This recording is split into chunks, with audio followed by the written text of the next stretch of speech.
Korban meninggal kecelakaan pesawat di Bogor, Jawa Barat dimakamkan di Probolinggo, Jawa Timur secara militer.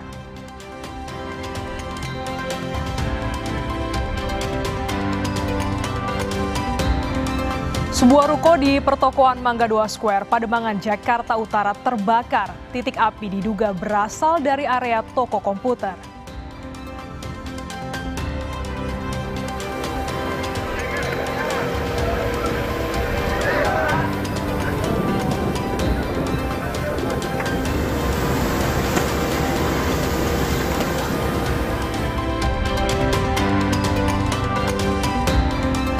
Sejumlah relawan Jokowi seperti Sylvester Matutina, Ade Darmawan, dan 2 orang lainnya memenuhi panggilan penyidik Polda Metro Jaya sebagai saksi kasus dugaan pencemaran nama baik tudingan ijazah Jokowi.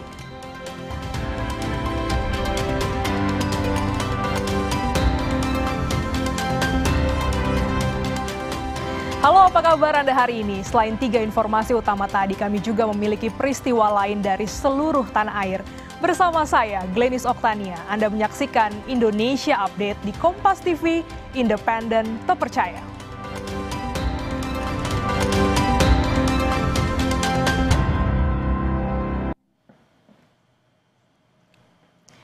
Sebanyak 20 pengunjung RSUD Tarakan, Jakarta Pusat terjebak di dalam lift. Banyak dari mereka yang mengalami sesak napas karena terjebak di dalam lift selama 1,5 jam.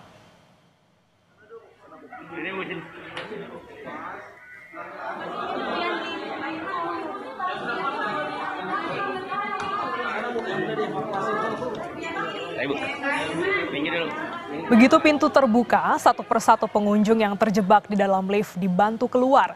Petugas pemadam kebakaran dan penyelamatan Jakarta Pusat berhasil mengevakuasi 20 pengunjung Rumah Sakit Umum Daerah Tarakan, Jakarta yang sebelumnya terjebak di dalam lift selama 1,5 jam.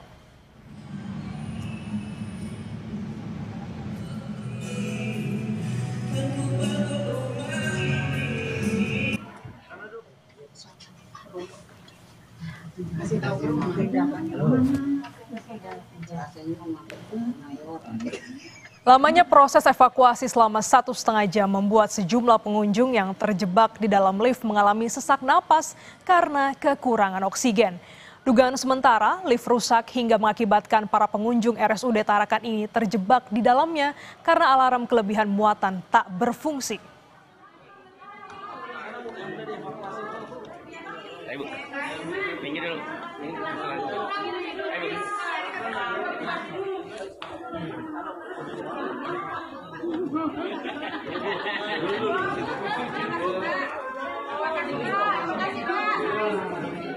Kurang lebih hampir 1,5 jam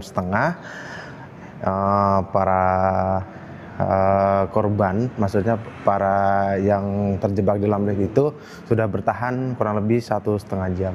Karena udah terlalu lama, ada yang sesak, ada yang normal, ada mayoritas ibu-ibu yang itu udah lansia, bahwa load atau overload yang ada di lift itu tidak nyala.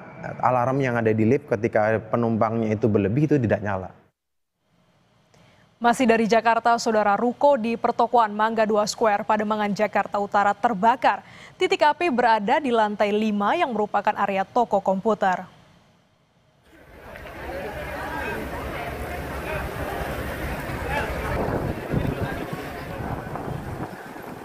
Melihat kepulan asap tebal, sejumlah karyawan berhamburan keluar toko. Diduga kebakaran akibat korsleting di lantai 5. Menurut seorang karyawan, terdengar ledakan sebelum api muncul. Api baru bisa dipadamkan 1 jam kemudian dengan mengerahkan 12 unit mobil pemadam kebakaran. Tidak ada korban dalam peristiwa ini. Penyebab kebakaran masih diselidiki Polsek Pademangan.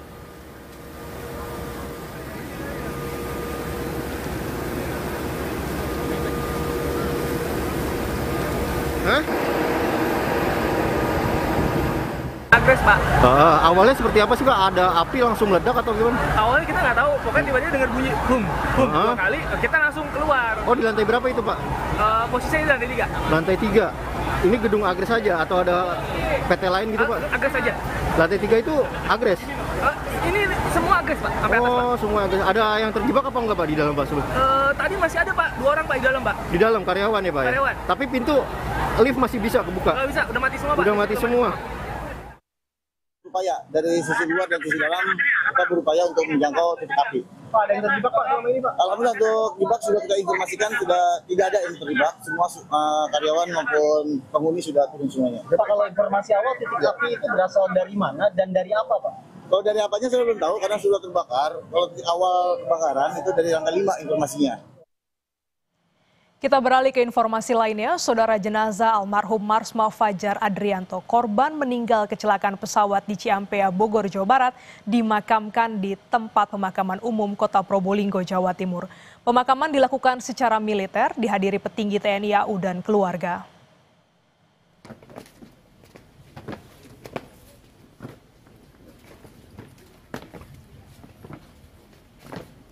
Almarhum dimakamkan tepat bersebelahan dengan makam ayahanda yang merupakan pensiunan TNI Angkatan Darat. Pemakaman secara militer dipimpin Marsda TNI Widiargo Iko Putro, Deputi Bidang Sarana dan Prasarana dan Sistem Komunikasi Pencarian serta Pertolongan BNPP TNI AU. Di mata rekan-rekan, almarhum dikenal cerdas, ramah, dan pengayom.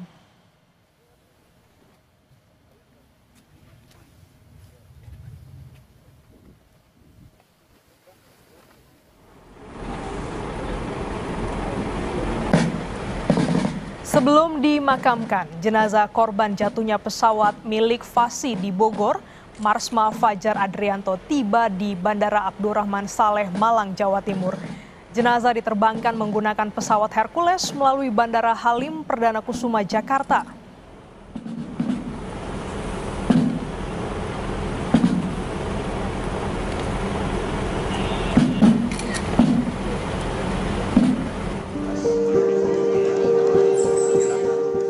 Duka menyelimuti keluarga saat peti jenazah almarhum Marsma TNI Fajar Adrianto tiba di rumahnya di Kompleks TNI Angkatan Udara Triloka Pancoran, Jakarta Selatan. Sejumlah kerabat melayat, termasuk Panglima TNI Jenderal Agus Subianto yang mengenang almarhum sebagai sosok teman yang baik dan murah senyum. Orang baik, dekat dengan saya dulu pernah kita sekolah bareng waktu saya sekolah TNI tahun 2014 sampai 15. Mudah-mudahan arwah beliau bisa diterima oleh Allah Subhanahu wa taala, diterima iman Islam. Terima kasih. Beliau tuh senyum terus, ada masalah senyum, selalu senyum. Sikap pendidikan. Mudah-mudahan terbaik buat beliau. Senada dengan Panglima, Kepala Staf Angkatan Darat Jenderal Maruli Simanjuntak menyebut TNI kehilangan sosok prajurit terbaik di Angkatan Udara. Maruli pun meminta insiden ini dijadikan pembelajaran. Kami kehilangan teman baik kami, salah satu yang terbaik dari Angkatan Udara. Ya ini memang kecelakaan ya, musibah. Ya, mudah-mudahan ini bisa pembelajaran buat kami juga, teman-teman yang lain. Insiden jatuhnya pesawat milik Federasi Aerosport Indonesia atau FASI yang menewaskan Marsma Fajar Adrianto masih diinvestigasi. Kadispen Angkatan Udara menyebut pesawat layak terbang sebelum lepas landas. Semua kejadian tersebut, apa penyebabnya saat ini masih diinvestigasi. Nanti kalau sudah ada hasilnya kita akan share kepada rekan-rekan media semua. Pak, terima kasih ya. Investigasi pesawatnya itu bisa berapa lama tuh Pak? Kira-kira aja Pak. Kita belum bisa memastikan karena semua masih berjalan. Investigasi kadang ada sebulan, 2 bulan, ada yang 6 bulan. Tergantung. Itu semua tim yang akan melaksanakan ya. Sampai saat ini belum bisa kita putuskan. Minggu 3 Agustus 2025, sebelum terjatuh, pesawat milik Federasi Aerosport Indonesia atau FASI yang dikemudikan mantan Kadispen AU Marsma Fajar Adrianto terlihat terbang rendah di area pemakaman Desa Benteng, Ciampea, Bogor, Jawa Barat. Insiden jatuhnya pesawat milik Federasi Aerosport Indonesia atau FASI menewaskan Marsma Fajar Adrianto. Sementara co-pilot yang bernama Roni terluka. Tim Liputan, Kompas TV. Sejumlah relawan Jokowi memenuhi panggilan penyidik Polda Metro Jaya sebagai saksi kasus dugaan pencemaran nama baik tudingan ijazah Jokowi. Informasinya kami hadirkan usai jeda.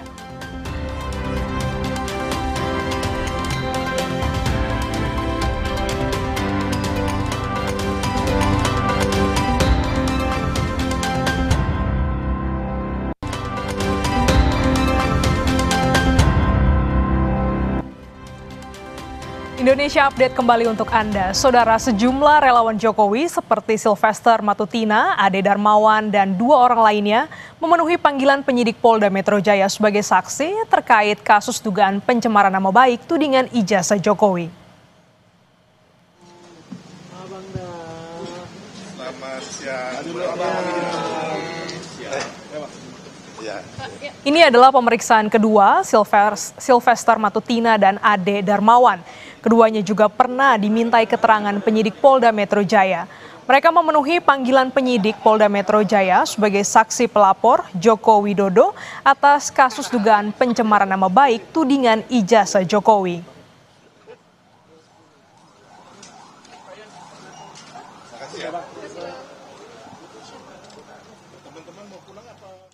Hari ini saya bersama Bang Ade Bayasid dipanggil, diminta datang untuk memberikan kesaksian dalam rangka penyidikan, yaitu mengenai indikasi 1 penghasutan, yang kedua pencemaran nama baik, yang ketiga fitnah, dan juga pelanggaran atau manipulasi Undang-Undang ITE yang dilaporkan oleh Bapak Insinyur Haji Joko Widodo, terus teman-teman relawan dan juga teman-teman pengacara yang tergabung dalam Peradi Bersatu. Sorotan lainnya, Saudara, Gubernur DKI Jakarta Pramono Anung menunjuk Direktur Keuangan Julius Suciadi sebagai PLT Dirut Food Station menggantikan karyawan Gunarso yang mundur dari jabatannya. Sebelumnya, Dirut PT Food Station karyawan Gunarso ditetapkan sebagai tersangka oleh Satgas Pangan Polri terkait kasus dugaan beras oplosan. Penunjukan Direktur Keuangan Julius Suciadi sebagai PLT Dirut Food Station dilakukan usai karyawan Gunarso mundur dari jabatannya sebagai Dirut Food Station 1 Agustus lalu. Pram menyebut mendukung sepenuhnya proses hukum yang sedang berjalan di kepolisian. Sebelumnya, Saudara, Satgas Pangan Polri menetapkan 3 tersangka kasus dugaan beras oplosan. 2 diantaranya merupakan Direktur PT Food Station BUMD milik Provinsi DKI Jakarta. Direktur utama yang sebelum ini sudah mengajukan surat pengunduran diri, termasuk direktur operasinya sudah mengajukan surat pengunduran diri, dan saya sudah menyetujui, dan saat itu juga saya sudah mengangkat Direktur Keuangan sebagai PLT Direktur Utama agar food station itu tetap berjalan dengan baik. Bagaimana dengan hal yang sudah terjadi di lapangan? Kalau bisa ditarik, saya minta untuk ditarik. Tapi ini kan persoalannya mungkin sudah dikonsumsi. Sehingga dengan demikian, untuk hal yang berkaitan dengan proses penegakan hukum, kami memberikan support, dukungan sepenuhnya kepada aparat penegak hukum. 3 pimpinan PT Food Station ditetapkan sebagai tersangka oleh Satgas Pangan Barreskrim Polri. Karyawan Gunarso sebelumnya menjabat Direktur Utama PT Food Station. Roni Lisapali sebelumnya menjabat sebagai Direktur Operasional dan Bisnis PT Food Station, dan RP selaku Kepala Seksi Quality Control PT Food Station. Ketiganya diduga melanggar pasal tindak pidana pelindungan konsumen dengan memperdagangkan produk beras yang tidak sesuai standar mutu di label kemasan dan terancam hukuman 5 tahun penjara. Satgas Pangan Barreskrim Polri menetapkan 3 tersangka terkait kasus dugaan beras tidak sesuai standar atau beras oplosan. Ketiganya ialah KG, Direktur Utama PT FS, RL, Direktur Operasional PT FS, dan RP, Kepala Seksi Quality Control FS. Modusnya menjual beras premium tidak sesuai standar atau SNI. Satgas Pangan sudah menyita total 132,65 ton beras kemasan 5 kg yang juga memeriksa 14 orang saksi dan sejumlah ahli. Berdasarkan fakta hasil penyidikan di atas, penyidik telah melakukan gelar perkara dan menemukan 2 alat bukti untuk meningkatkan status 3 orang karyawan PT FS menjadi tersangka, yaitu 1. Saudara KG selaku Direktur Utama PT FS. Yang kedua, Saudara RL selaku Direktur Operasional PT FS. Yang ketiga, Saudara RP selaku Kepala Seksi Quality Control PT FS. Modus operandi, pelaku usaha melakukan produksi dan memperdagangkan beras premium tidak sesuai standar mutu SNI beras premium. 3 RT di Jakarta terendam banjir usai hujan deras mengguyur kawasan Bogor, Jawa Barat dalam beberapa hari terakhir. Informasinya usai jeda.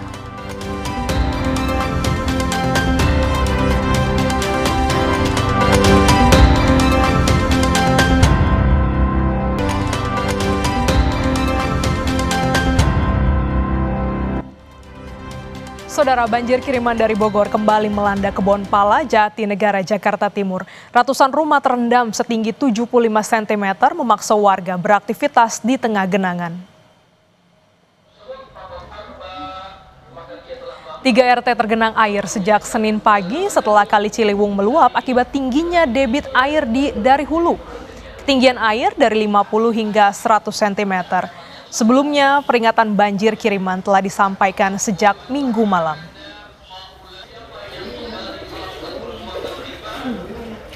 Hampir berapa Bang nih? Paling tinggi berapa Bang nih ketinggian air nih Bang? Ketinggian 75 cm. Hampir 100 ada ya Bang? Enggak, antara 50 sama 75. Bang, ini kalau kayak gini terdampaknya berapa RT Bang kalau di sini? Di sini terdampaknya untuk 2 RT. Saudara, salah satu penumpang pesawat Lion Air JT308 rute Jakarta Medan menyebut penumpang yang melakukan ancaman bom di pesawat kerap kali memarahi kru pesawat. Sementara dari hasil pemeriksaan tidak ditemukan adanya barang berbahaya di pesawat.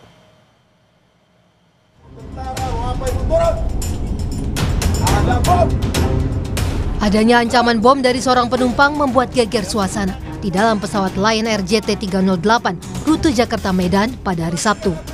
Akibat ulah pria tersebut, seluruh penumpang diturunkan dari pesawat. Menurut keterangan dari salah satu penumpang di pesawat yang sama, penumpang yang melontarkan ancaman bom tersebut berulang kali memarahi kru pesawat. Ia juga diketahui sudah mengamuk sebelumnya saat melakukan penerbangan dari Papua ke Jakarta. Tiba-tiba ada ngamuk-ngamuk. Nah itu seperti yang viral di video itu, ngamuk-ngamuk. Kita nggak tahu kronologinya apa, tetapi dia beberapa kali menyebut ada bom, ada bom. Lalu ngancam-ngancam, punya kau gitu-gitu. Nah kemudian dia juga menyebut kalau kau mau tahu siapa saya, kau cari MH370. Nah kita kebingungan di dalam ini semua. Sementara melalui keterangan tertulis, Corporate Communication Strategic of Lion Group, Danang Mandala Prihantoro menyebut, hasil pemeriksaan memastikan tidak ditemukan benda mencurigakan atau berbahaya. Penumpang yang melontarkan ancaman pun diserahkan kepada pihak berwenang. Sedangkan para penumpang pesawat Lion Air JT308 yang sempat diturunkan akhirnya bisa melanjutkan perjalanan ke Medan pada hari Sabtu sekitar pukul 22.00 waktu Indonesia Barat. Tim Liputan Kompas TV. Aman kena itu Pak, kami nggak aman juga Pak. Benar-benar. Sorotan lainnya, saudara, pemanasan global atau krisis iklim yang kian ramai digaungkan bukan lagi isu masa depan, melainkan permasalahan terbesar hari ini. Dampaknya kian nyata, dari banjir makin sering, hutan yang kian rentan terbakar, melelehnya es gletser di kutub hingga naiknya permukaan air laut. Lewat dokumenter Merawat Pertiwi, Megawati Soekarno Putri memberi pesan pentingnya merawat bumi pertiwi. Rumah kita bersama sebelum terlambat. Sekarang kutub itu seperti apa? Itu katanya tidak meleleh lagi mencairnya, tapi sudah crack. Dalam batin saya, waduh, Indonesia nih gimana nih? Kamu mikir loh, ini negara ini disasternya itu bukan datang dari kita saja, tapi dari luar. Bumi, rumah kita, telah memberikan peringatan. Semua punya andil. tapi hanya segelintir yang elit. Anak-anakku, bumi juga punya batas. Saya mau selalu mengingatkan sebelum terlambat. Ini masalah terbesar kehidupan manusia. Saya, Megawati Soekarno Putri.